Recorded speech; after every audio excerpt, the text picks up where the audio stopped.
TBR NCP ಚಾನಲ್ಗೆ ಸ್ವಾಗತ. ನಾನು ಬೈರೆಡ್ಡಿ ಶಿಕ್ಷಕರು, ರಿಟೈರ್ಡ್ ECO, ಸಮಾಜ ಸೇವಕರು, ಮುಂದಿನ MLA ಅಭ್ಯರ್ಥಿ ಕೋಲಾರ ವಿಧಾನಸಭಾ ಕ್ಷೇತ್ರದಿಂದ ಹಾಗೂ NCP ಪಕ್ಷದ ಕೋಲಾರ ಜಿಲ್ಲಾಧ್ಯಕ್ಷರು. ಸ್ನೇಹಿತರೆ, ಇವಾಗ ನಾನೊಂದು ಚಿಕ್ಕದು, ನಾನು 4ನೇ ಕ್ಲಾಸಲ್ಲಿ ಓದಿರುವಂತಹ ಒಂದು ಪದ್ಯವನ್ನು, ಒಂದು ಸ್ಟ್ಯಾಂಜ ಹಾಡುತ್ತೇನೆ, ಜ್ಞಾಪಕ ಇಟ್ಕೊಂಡಿದ್ದೀನಿ.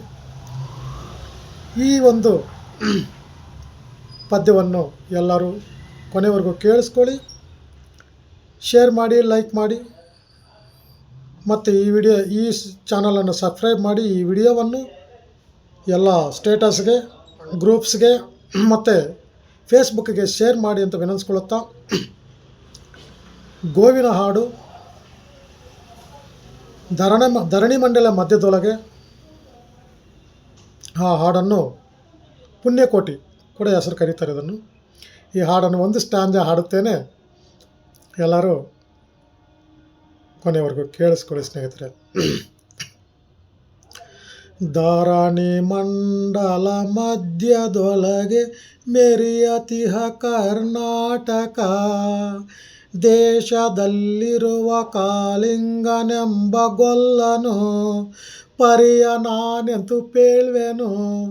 ಎಲೆಯ ಮಾವಿನ ಮರದ ಕೆಳಗೆ ಕೊಳಲನೂದುತ ಗೊಲ್ಲ ಗೌಡನು ಬಳಸನಿಂದ ತುರುಗಳನ್ನು ಬಳಿಗೆ ಕರೆದನು ಹರುಷದಿ. ಗಂಗೆ ಬಾರೆ ಗೌರಿ ಬಾರೆ ತುಂಗಭದ್ರೆ ತಾಯಿ ಬಾರೆ, ಕಾಮಧೇನು ನೀನು ಬಾರೆಂದು ಪ್ರೇಮದಲ್ಲಿ ಗೊಲ್ಲ ಕರೆದನು.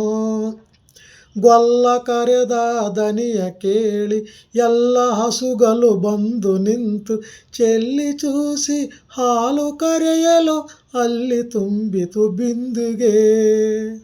ಸತ್ಯವೇ ಭಗವಂತನೆಂಬ ಪುಣ್ಯಕೋಟಿಯ ಕಥೆಯಿದು, ಸತ್ಯವೇ ನಮ್ಮ ತಾಯಿ ತಂದೆ, ಸತ್ಯವೇ ನಮ್ಮ ಬಂಧು ಬಳಗ, ಸತ್ಯವಾಕ್ಯಕ್ಕೆ ತಪ್ಪಿ ನಡೆದರೆ ಮೆಚ್ಚನ ಪರಮಾತ್ಮನು.